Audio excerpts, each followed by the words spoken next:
ঈমান ভঙ্গের কারণসমূহ জানুন। নিশ্চয় ঈমান ভঙ্গকারী কারণ রয়েছে, যেমন অজু ভঙ্গের কারণসমূহ আছে।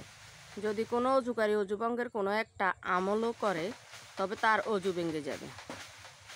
তখন তার উপর ওয়াজিব হলো যে সে আবার নতুন করে অজু করবে। সেই রকম ঈমানের ক্ষেত্রে ঈমান ভঙ্গকারী কারণসমূহ 4 ভাগে বিভক্ত। প্রথম কারণ, আল্লাহ আছেন বলে বিশ্বাস না করা। দ্বিতীয় কারণ, আল্লাহ তাআলা যে মাবুদ তাকে অস্বীকার করা বা তার ইবাদতে কোনো শিরক করা। তৃতীয় কারণ, আল্লাহ তাআলা নামসমূহ অস্বীকার করা বা তাতে কোনো সন্দেহ করা। চতুর্থ কারণ, আল্লাহ রসুলগণকে অথবা কোনো একজনকে অস্বীকার করা বা তাদের সম্বন্ধে কোনো খারাপ ধারণা পোষণ করা। প্রথম কারণ, আল্লাহ আছেন বলে অবিশ্বাস করা।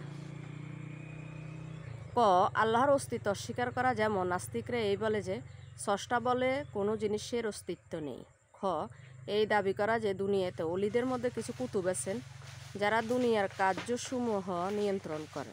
গ, কিছু কিছু সুফি ফিরেরা বলেন আল্লাহ তাআলা কোনো কোনো সৃষ্টির মধ্যে আছেন।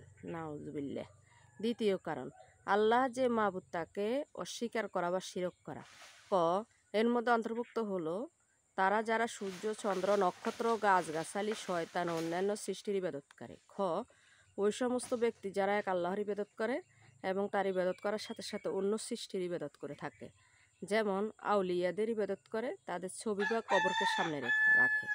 গ, কিছু লোক আউলিয়াদের কবরে গিয়ে চায় যা তার দেওয়ার ক্ষমতা নেই, যেমন রোগ মুক্তি, চাকুরি, ব্যবসা, সন্তান ইত্যাদি। তৃতীয় কারণ, আল্লাহর নামসমূহ অস্বীকার করা বা তাতে কোনো সন্দেহ করা। ঈমান নষ্টকারী আমলের মধ্যে আছে কোনো মুমিন কর্তৃক আল্লাহর সুন্দর নামসমূহকে অস্বীকার করা, যেমন আল্লাহ তাআলা যেসব জানেন তা অস্বীকার করা, অথবা তার কুদরতকে বা তার জীবনকে বা শোনা বা দেখাকে বা তার রহমতকে, অথবা তিনি যে আরশের উপর আছেন তাকে, অথবা তার হাতকে, অথবা চক্ষুদয়কে, অথবা অন্যান্য যে সিফাতসমূহ আছে তা কোনোটি অস্বীকার করা।